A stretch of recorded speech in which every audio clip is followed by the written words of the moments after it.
The house stood quietly beneath the warm California evening, its windows glowing softly against the gathering darkness. From the outside, there was nothing unusual about it. It was elegant without being excessive, carefully maintained, and surrounded by a garden that seemed almost too peaceful for the busy city beyond its walls. André Leclerc stood near the entrance with a satisfied smile. Beautiful, isn't it? His guest looked around appreciatively. Very beautiful, André. Who decorated it? My wife. She has good taste. She is quite artistic. She is in Paris at the moment, actually. She went there to choose a few more paintings. His guest smiled. That sounds convenient. André raised an eyebrow. Convenient. That your wife happens to be away. André laughed softly.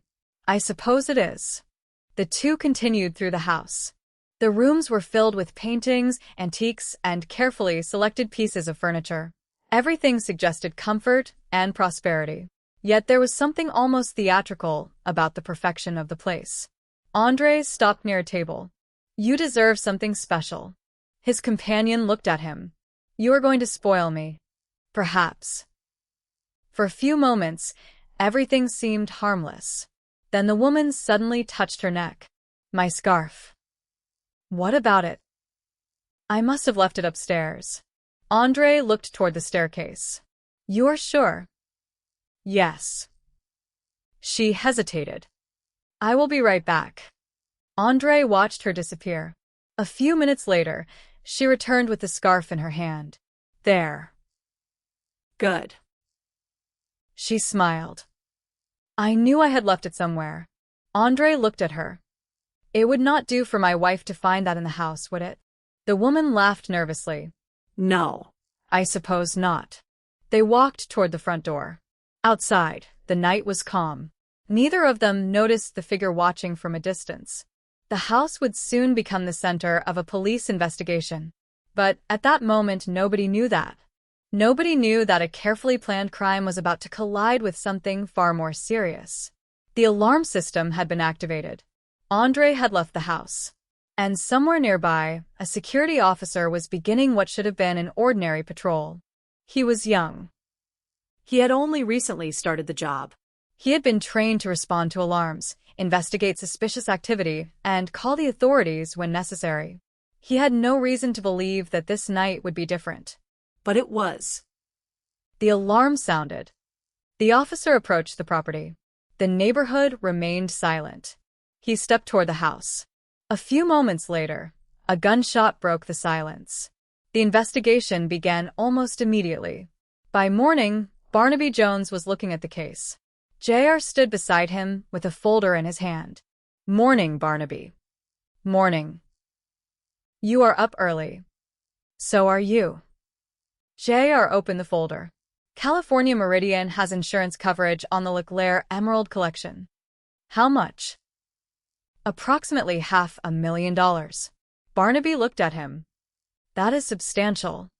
There is more. Of course there is. The safe was opened by someone who knew what they were doing. Barnaby studied the photographs. And the security officer?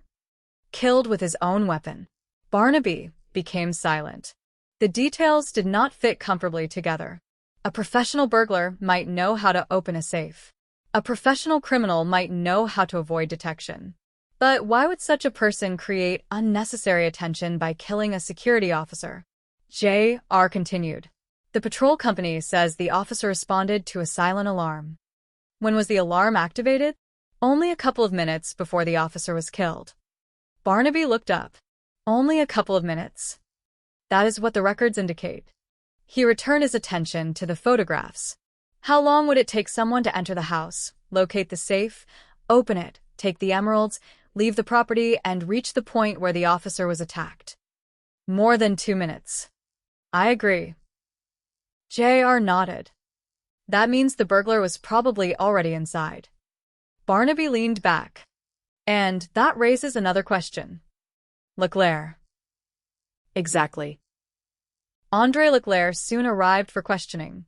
He was composed, polite, cooperative. He looked like a man who had learned how to remain calm in difficult circumstances.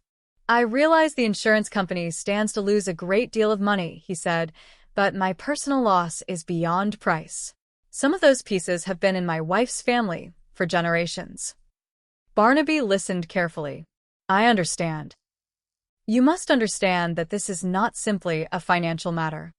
Of course. Barnaby paused. We're simply trying to establish what happened. I will cooperate. Lieutenant Biddle tells us you left the house shortly before the alarm was activated. That is correct. Where did you go? For a drive. At midnight. Andre hesitated. I suffer from recurring insomnia. Sometimes driving helps. Where did you drive? To the beach. And after that? I stopped for gasoline. Where? At an all-night service station in Hollywood. The police confirmed that? Yes. Barnaby nodded. That is fortunate for you. Andre gave him a faint smile. I suppose it is. Barnaby studied him. You had no idea anyone was in the house? None. Did anyone have access to the house during the day? We have servants. Tradesmen occasionally come and go. So someone could potentially have entered without attracting attention. I suppose. Barnaby stood. That will be all for now. Andre nodded. Certainly. As Barnaby left, he looked back once. Something about Andre's story bothered him. He did not yet know what it was, but experience had taught him to pay attention to that feeling. Meanwhile, another story was unfolding elsewhere. At an office connected to a telephone answering service, several women were discussing what had happened. Felice Winters was frightened. The newspapers had reported the death. She had seen the headline. She had read about the young security officer. She could not stop thinking about it. I cannot believe this happened, she said. Loretta Gray looked at her. Neither can I. Felice shook her head. I never would have become involved if I had known someone could get hurt. Loretta remained calm. You cannot change what happened, but I do not want to go to prison. Then stop panicking. I am scared. I know. Felice looked at Harry. I want out. Harry Brenner watched her carefully. Out. Yes. I do not think that is a good idea. Why? Because you're already involved. Felice stared at him. I know. Harry spoke softly. You cannot simply disappear. I can go to New York. Or Acapulco. Anywhere. Harry shook his head. Listen to me. You are frightened. That is understandable. But running away will only make everything worse. Felice looked toward Loretta. You think he is right? Loretta hesitated. I think you should calm down before you make any decisions. Felice picked up her purse. I need time. Harry watched her leave. Then he turned toward Loretta. She is becoming a problem. Loretta's expression hardened. She is frightened. She knows too much. She is one of the women who works for you. She is also a liability. Loretta looked away. The operation had always depended on secrecy. Wealthy men were approached discreetly. Meetings were arranged carefully.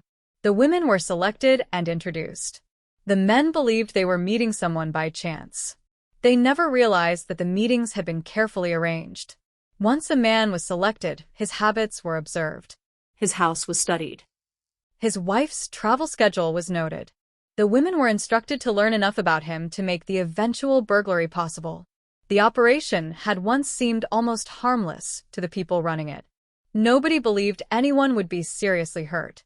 They had convinced themselves that wealthy clients could afford the loss. They had convinced themselves that insurance companies would pay. They had convinced themselves that nobody was really suffering. But now a young security officer was dead. The illusion had disappeared. And Felice was not the only person beginning to question everything. Loretta had a daughter, Wendy. Wendy lived away from home and had been sent to private schools for most of her childhood. Loretta had always told herself that she was doing it for Wendy. She wanted her daughter to have opportunities she had never had.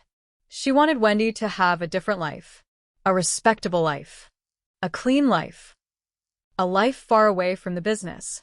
But secrets have a way of reaching the people they were meant to protect. And Wendy was about to learn the truth. Harry had recently discovered that Wendy was Loretta's daughter.